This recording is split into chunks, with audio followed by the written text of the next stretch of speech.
Hari ini kita bawa podcast kita di depan Adelaide Oval dan kita akan membincangkan tentang isu anak. Hai, selamat datang ke podcast kami. Saya Faiz. Saya Anis. Ramai remaja bertanya soalan pada kami tentang cinta. So, mari kita jawab dalam segmen Bukan Cinta Biasa.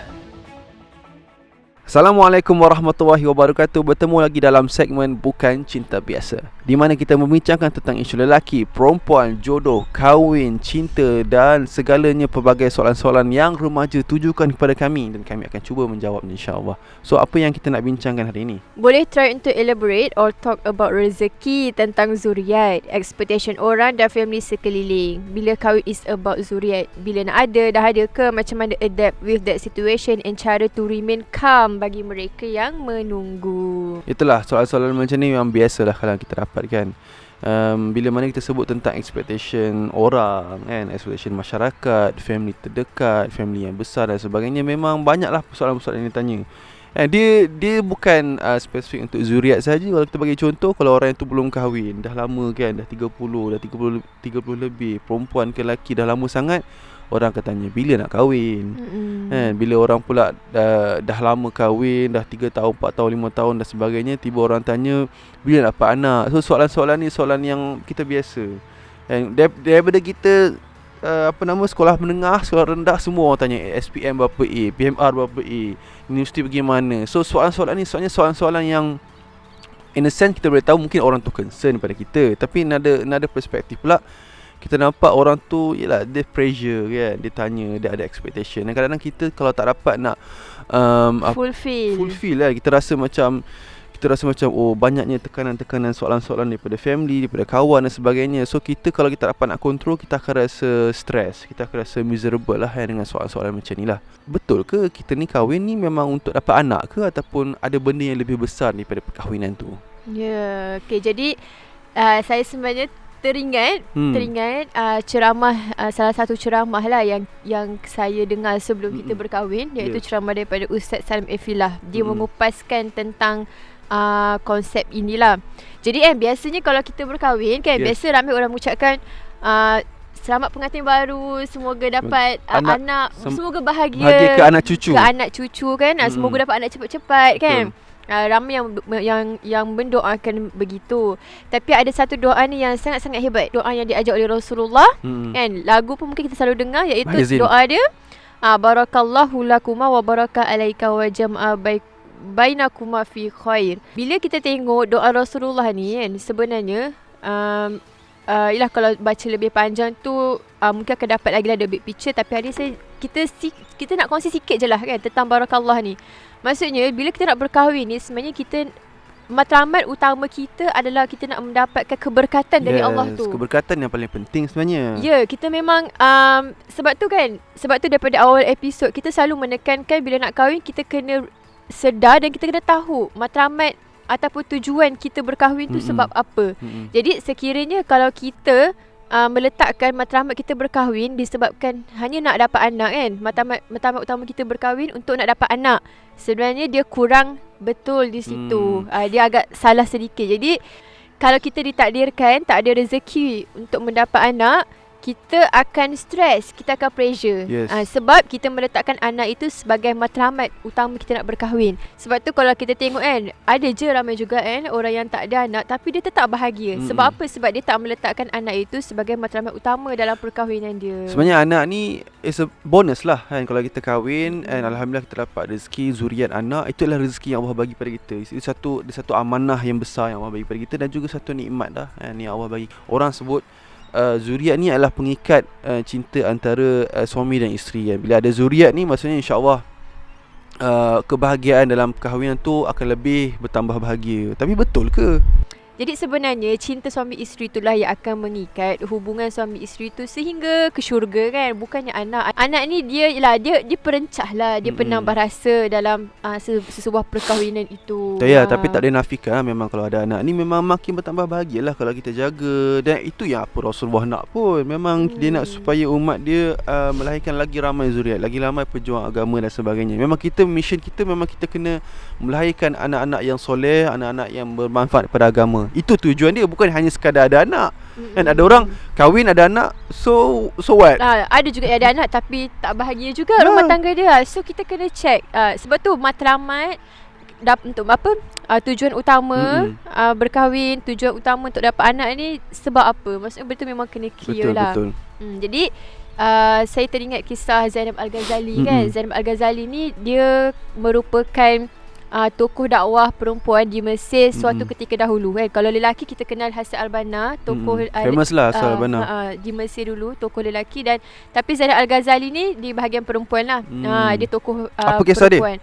Kisah dia ni berkahwin lama tapi akhirnya sampai ke akhir hayat dia tidak ditakdirkan untuk ada anak. Dia tak ada anak. Sampai akhir hayat dia lah. Sampai akhir hayat dia tak ada anak. Tetapi dia tak ada anak. Kalau tak ada anak biasanya tak adalah orang gelar kita ibu kan. Tak adalah orang panggil kita umi ke ibu dan sebagainya. Tetapi dia begitu ramai sangat anak-anak muda Mesir memanggil dia ibu. Sebab apa ramai orang panggil dia ibu walaupun dia tak ada pun anak? Sebab apa? Sebab dia menjadi orang yang sangat bermanfaat kepada anak-anak muda Mesir ketika itu. Jadi hebat tak hebat? Dia seolah-olah dia tak ada anak, tapi seolah-olah dia mempunyai anak yang lebih ramai daripada orang yang ada anak. Yes, sebab dia menganggap semua orang tu adalah anak dia dan dia memberi manfaat kepada semua orang seolah-olah dia seorang ibu. Ya, betul. Jadi lagi memang sangat hebatlah tokoh ini dan sudah tentulah insya-Allah hebat di akhirat, hebat di syurga tu kan. So betul juga kalau kita fikir balik, yes, ada anak, kita beri manfaat, kita mempersiapkan anak-anak kita untuk beri matlamat pada agama Islam lah. Tapi dia bukannya hanya sekadar anak kita saja. Kan sebenarnya kita kena meluaskan lagi. Kita kena beri banyak lagi manfaat kepada anak-anak yang di luar sana. Sebenarnya banyak kan kalau kita masyarakat kita kat Malaysia, anak-anak yang terbiar di jalanan dan sebagainya. Kadang kesian memang mereka tak ada kasih sayang ibu.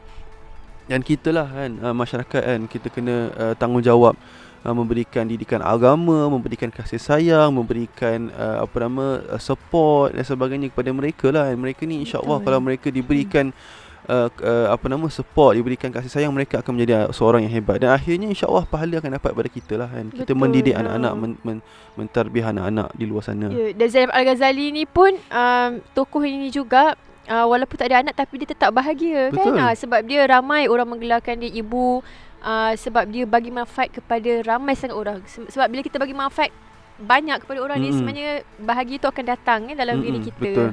So at the end of the day, dia membuktikan bahawa tiada anak pun tapi perkahwinan dia still bahagia dengan memberikan kebahagiaan kepada orang lain. Jadi anak-anak ni dia bukanlah matlamat utama tapi dia alat sebenarnya kan. Alat untuk kita mendapatkan kebahagiaan, keredaan, keberkatan yang Allah nak bagi tu. Jadi dia alat. Jangan menjadikan benda ni sebagai matlamat utama.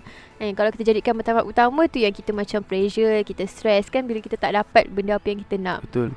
Dekat dunia memang tempat diuji. Ada orang yang dapat anak awal, ada orang yang dah tak ada anak, ada orang yang memang anak ramai. So benda-benda tu adalah benda-benda ujian. Orang yang dapat anak awal, ujian dia pula antara ialah macam mana dia nak preparekan anak tu supaya anak tu menjadi yang soleha, dan macam mana pula dia nak kena balance dengan hubungan suami dan isteri. Dan ada juga orang yang dapat anak lewat kan, itu mungkin Allah nak bagi mereka peluang untuk mengenali menguatkan hubungan suami isteri kan, lebih sweet lama-lama. Itu mungkin juga satu kelebihan dan juga hikmah di sebalik tu. So kita kena fikir positif kan, apa yang terjadi pada kita ni itulah yang Allah nak dan kita ambil sebaiknya dan kita kena usahalah. Selagi kita hidup kita boleh usaha kan. Kalau ada kita berjumpa doktor ke kan, check lah, buat rawatan dan sebagainya. Tapi kalau tetap juga tidak direzekikan anak, nak sedih boleh, tetapi kena belajar untuk cope dan adapt dengan rasa sedih itu supaya hidup kita tak miserable. Sebenarnya kita kena dalam kehidupan kita ni, kita kena banyak berfikir secara rasional kan, bukannya secara ikut emosi. Sebab bila kita banyak berfikir, bertindak mengikut emosi kita memang akan jadi miserable kehidupan kita. Jadi kita rasionalkan balik kan.